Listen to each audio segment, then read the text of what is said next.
ನಮಸ್ಕಾರ. ಮುಖ್ಯಾಂಶಗಳು. ತಮಿಳುನಾಡಿನ ಅತಿವೃಷ್ಟಿ ಬಾಧಿತ ಪ್ರದೇಶಗಳಲ್ಲಿ ಪ್ರಧಾನಿ ವೈಮಾನಿಕ ಸಮೀಕ್ಷೆ, 1,000 ಕೋಟಿ ರೂಪಾಯಿ ಪರಿಹಾರ ಘೋಷಣೆ. ಮನ್ರೇಗಾ ಫಲಾನುಭವಿಗಳಿಗೆ ವಿದ್ಯುನ್ಮಾನ ವ್ಯವಸ್ಥೆಯಡಿ ವೇತನ ಪಾವತಿ, ಕೇರಳದಲ್ಲಿ ಪ್ರಾಯೋಗಿಕವಾಗಿ ಜನವರಿ 1ರಿಂದ ಜಾರಿ. ವಿಶ್ವ ವಿಶೇಷ ಚೇತನರ ದಿನಾಚರಣೆ, ಸಬಲೀಕರಣಕ್ಕೆ ಹಲವು ಕಾರ್ಯಕ್ರಮ.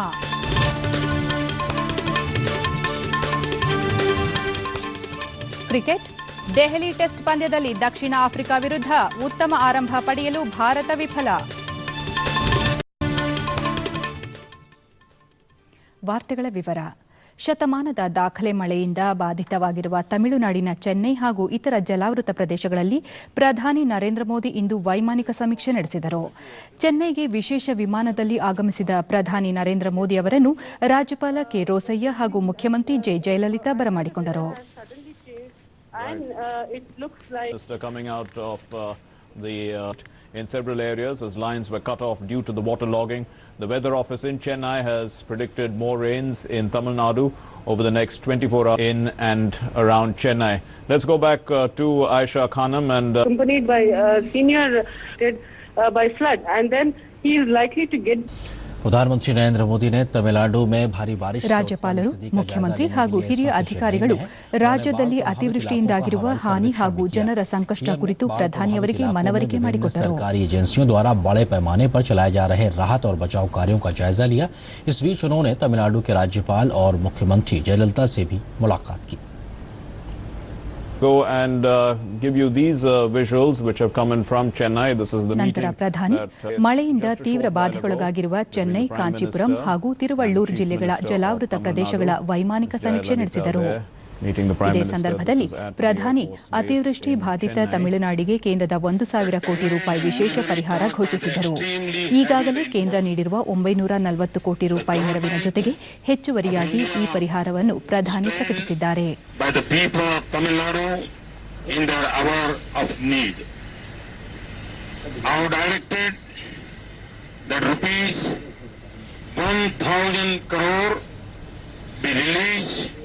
Immediately by the government of India to Tamil Nadu for immediate relief. This is over and above the rupees 940 crore which was released earlier. Tamil Nadu ಮುಖ್ಯಮಂತ್ರಿ ಜಯಲಲಿತಾ ಚೆನ್ನೈ ನಗರ ಹಾಗೂ ಸುತ್ತಲಿನ ಜಲಾವೃತ ಪ್ರದೇಶಗಳಲ್ಲಿಂದು ವೈಮಾನಿಕ ಸಮೀಕ್ಷೆ ನಡೆಸಿದರು. ಬಳಿಕ ರಾಜ್ಯ ಸರ್ಕಾರ ಕೈಗೊಂಡಿರುವ ಪರಿಹಾರ ಹಾಗೂ ರಕ್ಷಣಾ ಕ್ರಮಗಳ ಬಗ್ಗೆ ವಿವರಿಸಿದ ಅವರು, ಸಂತ್ರಸ್ತರಿಗೆ ಪರಿಹಾರ ಸೂಕ್ತವಾಗಿ ತಲುಪುವುದನ್ನು ಖಾತ್ರಿಪಡಿಸಿಕೊಳ್ಳುವಂತೆ ಸಚಿವರು ಹಾಗೂ ಅಧಿಕಾರಿಗಳಿಗೆ ಸೂಚಿಸಿರುವುದಾಗಿ ಹೇಳಿದ್ದಾರೆ.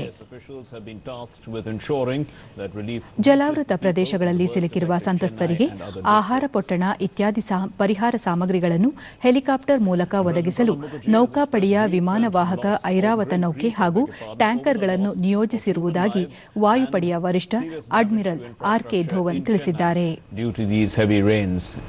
Our naval teams, including our Gemini's, our ships, Airawat, as well as our tanker, are deployed there with their helicopters, with our divers, with the Gemini's, distributing food packets, distributing water, rescuing marooned people from remote locations. We also carried out an innovative survey of the areas using UAVs, where we could then assist the state administration who were present to show them the locations where the waterlog was present. ಕುಂಭದ್ರೋಣ ಮಳೆಯಿಂದ ತೀವ್ರ ಬಾಧಿತವಾಗಿರುವ ತಮಿಳುನಾಡಿನಲ್ಲಿ ರಕ್ಷಣೆ ಮತ್ತು ಪರಿಹಾರ ಕಾರ್ಯ ಸಮರೋಪಾದಿ ನಡೆಯುತ್ತಿದೆ. ಚೆನ್ನೈ ನಗರ ಮತ್ತು ಸುತ್ತಮುತ್ತಲ ಪ್ರದೇಶಗಳು ಜಲಾವೃತಗೊಂಡಿದ್ದು ಜನಜೀವನ ಅಸ್ತವ್ಯಸ್ತಗೊಂಡಿದೆ. Rescue teams, the armed forces have also launched unmanned aerial vehicles to assess the situation. And after that meeting, the NDRF Director General O.P. Singh had said that ಪ್ರಮುಖ ರಸ್ತೆಗಳು, ರೈಲು ಮಾರ್ಗ ಹಾಗೂ ವಿಮಾನ ನಿಲ್ದಾಣಕ್ಕೆ ನೀರು ನುಗ್ಗಿದ್ದು ಸಂಚಾರ ವ್ಯತ್ಯಯವಾಗಿದೆ. 22 ರೈಲುಗಳ ಸಂಚಾರ ರದ್ದುಪಡಿಸಲಾಗಿದ್ದು ವಿಮಾನ ನಿಲ್ದಾಣವನ್ನು ಭಾನುವಾರದವರೆಗೆ ಮುಚ್ಚಲಾಗಿದೆ. ರಾಷ್ಟ್ರೀಯ ವಿಪತ್ತು ನಿರ್ವಹಣಾ ಪಡೆ, ಭೂಸೇನೆ, ವಾಯುಪಡೆ ಮತ್ತು ನೌಕಾದಳದ ಸಿಬ್ಬಂದಿ ಪರಿಹಾರ ಕಾರ್ಯಾಚರಣೆಯಲ್ಲಿ ತೊಡಗಿದ್ದಾರೆ. Airport have been suspended till Thursday morning, standing for the skies to clear. Several flights were diverted to Hyderabad and Bengaluru. Schools and colleges have been closed in Chennai. ಚೆನ್ನೈನಲ್ಲಿ ಶಾಲಾ ಮತ್ತು ಕಾಲೇಜುಗಳಿಗೆ ಇನ್ನೂ 10 ದಿನ ರಜೆ ಘೋಷಿಸಲಾಗಿದ್ದು ಪರೀಕ್ಷೆಗಳನ್ನು ಮುಂದೂಡಲಾಗಿದೆ. ಸರ್ಕಾರಿ ಕಚೇರಿಗಳು ಮತ್ತು ಕಾರ್ಖಾನೆಗಳಿಗೆ ಇಂದು ಮತ್ತು ನಾಳೆ ರಜೆ ಘೋಷಿಸಿದ್ದು ಖಾಸಗಿ ಸಂಸ್ಥೆಗಳು ಕೂಡ ರಜೆ ನೀಡುವಂತೆ ಅಲ್ಲಿನ ಸರ್ಕಾರ ಮನವಿ ಮಾಡಿದೆ.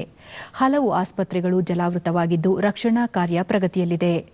ಮುನ್ನೆಚ್ಚರಿಕೆ ಕ್ರಮವಾಗಿ ಚೆನ್ನೈನ ಕೆಲವು ಪ್ರದೇಶಗಳಿಗೆ ವಿದ್ಯುತ್ ಪೂರೈಕೆ ಸ್ಥಗಿತಗೊಳಿಸಲಾಗಿದೆ.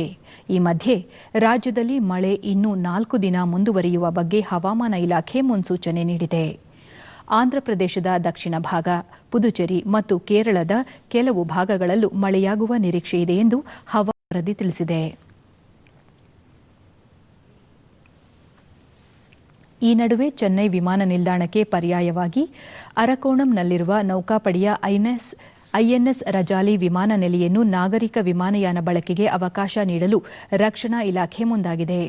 ಚೆನ್ನೈ ನಿಲ್ದಾಣಕ್ಕೆ ತೆರಳಬೇಕಿದ್ದ ವಿಮಾನಗಳನ್ನು ಏಷ್ಯಾದಲ್ಲೇ ಅತಿ ಉದ್ದದ ರನ್ವೇ ಹೊಂದಿರುವ ಐಎನ್ಎಸ್ ರಜಾಲಿ ವಿಮಾನ ನೆಲೆಗೆ ಮಾರ್ಗ ಬದಲಾವಣೆ ಮಾಡಲಾಗಿದೆ. ತಮಿಳುನಾಡಿನಲ್ಲಿ ಭೀಕರ ಮಳೆ ಮತ್ತು ಪ್ರವಾಹದಿಂದಾಗಿ ಉಂಟಾಗಿರುವ ಅಪಾರ ಹಾನಿ ಮತ್ತು ಸಾವು ನೋವಿಗೆ ರಾಷ್ಟ್ರಪತಿ ಪ್ರಣಬ್ ಮುಖರ್ಜಿ ತೀವ್ರ ಸಂತಾಪ ವ್ಯಕ್ತಪಡಿಸಿದ್ದಾರೆ. ಭಾರೀ ಮಳೆಯಿಂದಾಗಿ ಅಪಾರ ಸಾವು ನೋವು ಸಂಭವಿಸಿದೆ. ಚೆನ್ನೈ ಮೂಲಸೌಕರ್ಯಕ್ಕೆ ಗಂಭೀರ ತೊಂದರೆ ಉಂಟಾಗಿದೆ. ಈ ಸಂಕಷ್ಟ ಪರಿಸ್ಥಿತಿಯಲ್ಲಿ ತಮಿಳುನಾಡಿನ ಜನತೆಯ ಪರವಾಗಿ ನಾನು ಪ್ರಾರ್ಥನೆ ಸಲ್ಲಿಸ ಬಯಸುತ್ತೇನೆ. ಈ ಪರಿಸ್ಥಿತಿಯನ್ನು ಜನರು ದಿಟ್ಟತನ ಹಾಗೂ ಗೌರವಯುತವಾಗಿ ಎದುರಿಸುವ ಬಗ್ಗೆ ನನಗೆ ವಿಶ್ವಾಸವಿದೆ ಎಂದು ಅವರು ಹೇಳಿದ್ದಾರೆ.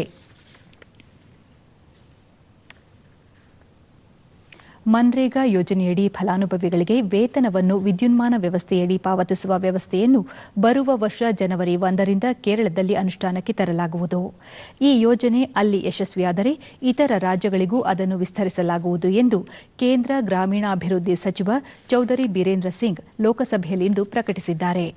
ಪ್ರಶ್ನೋತ್ತರ ವೇಳೆಯಲ್ಲಿ ಅವರು ಮನ್ರೇಗಾ ಯೋಜನೆಯ ಲೆಕ್ಕಪತ್ರಗಳನ್ನು ಕೇರಳ ರಾಜ್ಯ ಸೂಕ್ತವಾಗಿ ನಿರ್ವಹಿಸಿದೆ. ಈ ನಿಟ್ಟಿನಲ್ಲಿ ಆ ರಾಜ್ಯವನ್ನು ಆಯ್ಕೆ ಮಾಡಿಕೊಳ್ಳಲಾಗಿದೆ.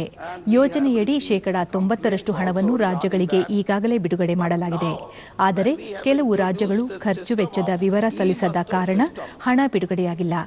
ದೇಶದಲ್ಲಿ 11 ಕೋಟಿ ಫಲಾನುಭವಿಗಳ ಬ್ಯಾಂಕ್ ಖಾತೆಗಳಿದ್ದು ಬ್ಯಾಂಕ್ ಇಲ್ಲದ ಪ್ರದೇಶಗಳಲ್ಲಿ ಫಲಾನುಭವಿಗಳಿಗೆ ನಗದು ರೂಪದಲ್ಲಿ ಪಾವತಿಸಲಾಗುವುದು ಎಂದು ತಿಳಿಸಿದರು. ಯಾವ ರಾಜ್ಯಗಳಲ್ಲಿ ಕೃಷಿ ಕಾರ್ಮಿಕರ ಕನಿಷ್ಠ ವೇತನ ದರ ನಿಗದಿಯಾಗಿದೆಯೋ ಅಲ್ಲಿ ಆ ದರಗಳನ್ನು ಮನ್ರೇಗಾ ಫಲಾನುಭವಿಗಳಿಗೆ ನೀಡುವಂತೆ ರಾಜ್ಯಗಳಿಗೆ ಸೂಚಿಸಲಾಗಿದೆ. ಇದಕ್ಕಾಗಿ ಹಣಕಾಸು ಇಲಾಖೆಯಿಂದ 2,000 ಕೋಟಿ ರೂಪಾಯಿ ನೆರವು ಕೋರಲಾಗಿದೆ ಎಂದು ತಿಳಿಸಿದರು. ಪ್ರಧಾನಿ ನರೇಂದ್ರ ಮೋದಿ ಅವರು ನೀಡಿರುವ ಭರವಸೆಯಂತೆ ದೀನ್ ದಯಾಳ್ ಉಪಾಧ್ಯಾಯ ಗ್ರಾಮಜ್ಯೋತಿ ಯೋಜನೆಯಡಿ 2018ರ ವೇಳೆಗೆ ದೇಶದಲ್ಲಿ ವಿದ್ಯುತ್ ಸೌಕರ್ಯವಿಲ್ಲದ ಎಲ್ಲ ಮನೆ ಹಾಗೂ ಗ್ರಾಮಗಳಿಗೆ ವಿದ್ಯುತ್ ಸಂಪರ್ಕ ಕಲ್ಪಿಸುವ ನಿಟ್ಟಿನಲ್ಲಿ ಕೆಲಸ ಕಾರ್ಯಗಳು ಭರದಿಂದ ನಡೆಯುತ್ತಿವೆ ಎಂದು ವಿದ್ಯುತ್, ಕಲ್ಲಿದ್ದಲು ಮತ್ತು ನವೀಕರಿಸಬಹುದಾದ ಇಂಧನ ಖಾತೆ ಸಚಿವ ಪಿಯೂಷ್ ಗೋಯಲ್ ಲೋಕಸಭೆಯಲ್ಲಿಂದು ತಿಳಿಸಿದ್ದಾರೆ. ಈ ವಿಷಯದಲ್ಲಿ ಕೇಂದ್ರ ಸರ್ಕಾರ ರಾಜ್ಯ ಸರ್ಕಾರಗಳೊಡನೆ ಸತತ ಸಂಪರ್ಕದಲ್ಲಿದೆ ಎಂದು ಅವರು ಹೇಳಿದ್ದಾರೆ. ಗ್ರಾಮೀಣ ವಿದ್ಯುದೀಕರಣ ಸ್ಥಿತಿಗತಿ ಹಾಗೂ ದಿನದಿನದ ಪ್ರಗತಿ ಕುರಿತು ಮೊಬೈಲ್ ಆಪ್ ಮೂಲಕ ಮಾಹಿತಿ ಪಡೆದು ಒದಗಿಸಲಾಗುತ್ತಿದೆ. ಕರ್ನಾಟಕ ಸೇರಿದಂತೆ ದಕ್ಷಿಣ ಭಾರತದ ರಾಜ್ಯಗಳಲ್ಲಿ ವಿದ್ಯುತ್ ಉತ್ಪಾದನೆ ಹೆಚ್ಚಳಕ್ಕೆ ಹೊಸ ಘಟಕಗಳ ಸ್ಥಾಪನೆ ಸೇರಿದಂತೆ ಅಗತ್ಯ ಕ್ರಮ ಕೈಗೊಳ್ಳಲಾಗುವುದು ಎಂದು ಹೇಳಿದರು. ಸುಪ್ರೀಂ ಕೋರ್ಟಿನ ನೂತನ ಮುಖ್ಯ ನ್ಯಾಯಮೂರ್ತಿಯಾಗಿ ನ್ಯಾಯಮೂರ್ತಿ ಟಿಎಸ್ ಠಾಕೂರ್ ಇಂದು ಪ್ರಮಾಣವಚನ ಸ್ವೀಕರಿಸಿದರು. ರಾಷ್ಟ್ರಪತಿ ಭವನದಲ್ಲಿ ನಡೆದ ಸಮಾರಂಭದಲ್ಲಿ ರಾಷ್ಟ್ರಪತಿ ಪ್ರಣಬ್ ಮುಖರ್ಜಿ ಪ್ರಮಾಣ ವಚನ ಬೋಧಿಸಿದರು. ಉಪರಾಷ್ಟ್ರಪತಿ ಮೊಹಮ್ಮದ್ ಹಮೀದ್ ಅನ್ಸಾರಿ, ಪ್ರಧಾನಿ ನರೇಂದ್ರ ಮೋದಿ, ನಿರ್ಗಮಿತ ಮುಖ್ಯ ನ್ಯಾಯಮೂರ್ತಿ ಎಚ್ಎಲ್ ದತ್ತು, ಕೇಂದ್ರ ಸಂಪುಟದ ಹಲವು ಸಚಿವರು ಸಮಾರಂಭದಲ್ಲಿ ಭಾಗವಹಿಸಿದ್ದರು.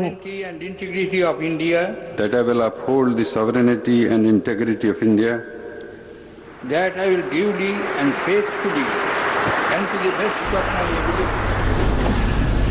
ಮುಖ್ಯ ನ್ಯಾಯಮೂರ್ತಿಯಾಗಿ ಟಿಎಸ್ ಠಾಕೂರ್ ಅವರ ಕಾರ್ಯಾವಧಿ 2017ರ ಜನವರಿ 3ರವರೆಗೆ ಇರಲಿದೆ. ಅವರು ಕರ್ನಾಟಕ ಹೈಕೋರ್ಟ್ನಲ್ಲಿಯೂ ಕಾರ್ಯನಿರ್ವಹಿಸಿದ್ದರು. ವಿಶ್ವ ವಿಶೇಷಚೇತನರ ದಿನದ ಅಂಗವಾಗಿ ದೆಹಲಿಯ ವಿಜ್ಞಾನ ಭವನದಲ್ಲಿಂದು ಸುಗಮ್ಯ ಭಾರತ ಅಭಿಯಾನ ಆಯೋಜಿಸಲಾಗಿತ್ತು. ಕೇಂದ್ರ ಹಣಕಾಸು ಸಚಿವ ಅರುಣ್ ಜೇಟ್ಲಿ ವಿಶೇಷ ಚೇತನರ ಜೀವನ ನಮಗೆ ಪ್ರೇರಣೆಯಾಗಿದೆ. ಆತ್ಮವಿಶ್ವಾಸದೊಂದಿಗೆ ಸಕಾರಾತ್ಮಕ ಮನೋಭಾವದಿಂದ ಜೀವನವನ್ನು ಸವಾಲಿನ ರೂಪದಲ್ಲಿ ಎದುರಿಸುವುದು ಮಾದರಿಯಾಗಿದೆ. ವಿಶೇಷ ಚೇತನರಲ್ಲಿ ಹಲವರು ಇತರ ಸಹಪಾಠಿಗಳಿಗೂ ಪ್ರೇರಕ ಶಕ್ತಿಯಾಗಿದ್ದಾರೆ. ಈ ಕಾರ್ಯಕ್ರಮ ನಮ್ಮ ಜ್ಞಾನ, ಶಿಕ್ಷಣ ಹಾಗೂ ಚೇತನಕ್ಕೆ ಪುಷ್ಟಿ ನೀಡಿದೆ ಎಂದರು. और अपने अन्य साथियों को भी प्रेरणा दी है। मैं तो केवल इतना कहूंगा कि मेरे लिए आज मेरा अपना ज्ञान और शिक्षा और चेतना बढ़ाने का भी यह अवसर है। और निश्चित रूप से जब हम लोग सार्वजनिक और राजनीतिक जीवन में नीतियों का निर्माण करते हैं तो ये एक बड़ी इनपुट हमारे सोच और सोचने की प्रक्रिया में रहे, ये अति आवश्यक है। खेद है कि मैं ಪ್ರಧಾನಿ ತಮಿಳುನಾಡು ಭೇಟಿಯಲ್ಲಿರುವುದರಿಂದ ಅವರ ಸಂದೇಶವನ್ನು ಇದೇ ವೇಳೆ ಜೇಟ್ಲಿ ಓದಿದರು. ವಿಕಲಾಂಗ ಸಮಸ್ಯೆಯಲ್ಲ, ಪ್ರತಿಯೊಬ್ಬರಿಗೂ ಜೀವನದ ಒಂದಿಲ್ಲೊಂದು ಹಂತದಲ್ಲಿ ಇತರ ಅನುಭವವಾಗಿರುತ್ತದೆ. ಕೇಂದ್ರೀಯ ಸಚಿವಾಲಯಗಳು, ರಾಜ್ಯದ ವಿವಿಧ ವಿಭಾಗಗಳು ಇಂತಹ ಕಾರ್ಯಕ್ರಮ ಪಾಲ್ಗೊಂಡು ಸುಖಮಯ ವಾತಾವರಣ ರೂಪಿಸಲು ಪ್ರಯತ್ನಿಸಬೇಕು. ಎಲ್ಲರ ಸಶಕ್ತೀಕರಣ ಹಾಗೂ ಎಲ್ಲರನ್ನೊಳಗೊಂಡ ಸಮಾಜ ನಿರ್ಮಾಣದ ಕನಸು ನಮ್ಮದು ಎಂಬ ಸಂದೇಶ ಪ್ರಧಾನಿ ನೀಡಿದ್ದಾರೆ. मैं आज यहां सभी पुरस्कार विजेताओं को हार्दिक बधाई और शुभकामनाएं देता हूं। आप सब सही मायने में हमारे लिए प्रेरणा और उदाहरण हैं। विकलांगता मानव जीवन की एक अवस्था है। हम में से हर एक व्यक्ति जीवन के कुछ अंतराल में अस्थायी रूप से ही सही विकलांगता का अनुभव कर चुका है।